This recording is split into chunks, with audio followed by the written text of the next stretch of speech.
Melo, the and 1-3, the ball got swung over to you pretty late. I just wondered, how do you go about a possession like that when you know you're going to have to get it up, but the defender knows that you have to shoot it? What goes through your mind in that situation? Well, when I got, I figured we was up against the shot clock, so I didn't want to put or swing it to my teammate and put them in a bad situation or bad position out there on the court at that point in time. So I just wanted to get a little bit of space, peek at the rim and see where I was at. And that peak, determined how I had to shoot the ball. So it was just a matter of him, contesting it and I seen his arm, I seen him leaning. So I knew once I jabbed him and he started leaning that if I shoot it, there was gonna be a good chance that I was gonna get that call. So.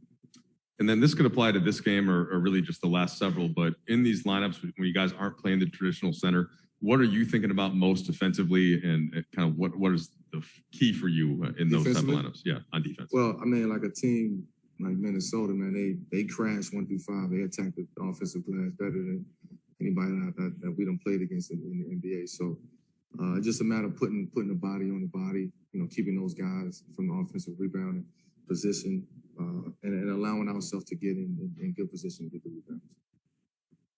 Hey, Mel, we just talked to Russ a second ago, and he kind of said something along the lines of, like, you can look at the stat sheet and see turnovers and missed shots, but that's like he impacts the game in other ways. I'm curious, playing with him and kind of getting the full sort of experience, how do you know when it's like a really good Russ game? Like, what are the things that are happening outside of the numbers, and what were some of the things that you thought he did tonight to help you guys get a win? Yeah, well, man, you can see Russ' activity level when he's on it. He's on it.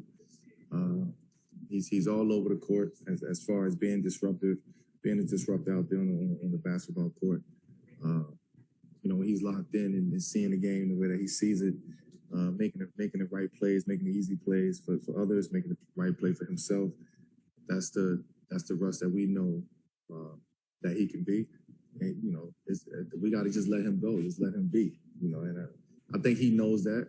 I don't think we have to be on him about what he does out there on the basketball court, or turnovers, anything like that, because he beat himself up about it anyway. So we're just there to support him. Let him figure it out, and we'd be right there by his side. Melo, small ball is not a new concept for the league. It's really over the course of your career has become more and more prevalent.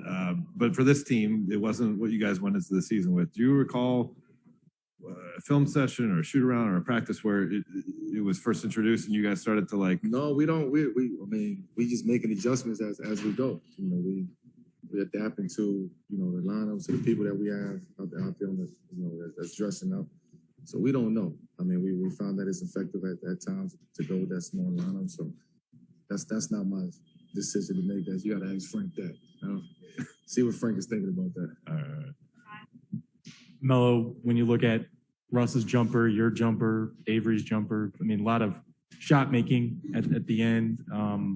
What do you make of this team's ability to kind of create something when there is nothing and Minnesota's like pushing you to the end of the shot clock? Well, I guess that's the beauty of having guys who's willing to take tough shots and make tough shots and live with the result. A lot of times tough shots come when it's 3 seconds on the shot clock, 4 seconds on the shot clock. So you have to be willing to take those shots and just embrace it. If you miss it, you miss it. You get back on D. If not, you get a 3, you get a 2, you get an and 1 or something like that. So it's just a matter of just being willing to step up at that moment. Melo, Frank talked about your basketball integrity. What is that? Explain that to us. Say that again? Frank Vogel talked about your basketball integrity. Yeah, Frank be using words. I gotta ask Frank about Frank you talking about. So ask you, what does that mean to you? What is that? What is Carmelo Anthony? I just think it's my commitment, to the game, to being better, to myself, to my teammates. Understanding that roles is going to change. My role is going to change every night in and night out, depending on the style of game, the type of playing, the type of game that we playing. And I'm still motivated. I still love the game. I still work hard. I still come to work excited about being there. I always said when I don't feel that no more, it's my time to go. So I'm not nowhere near close to that. You know, so I still love getting up. I still love, you know, the preparation of the game, getting ready, getting prepared. I don't think that's what I'm doing anywhere anytime soon. So I hope that's what Frank is talking about integrity. You should ask him, man. Shoot him a text, bro.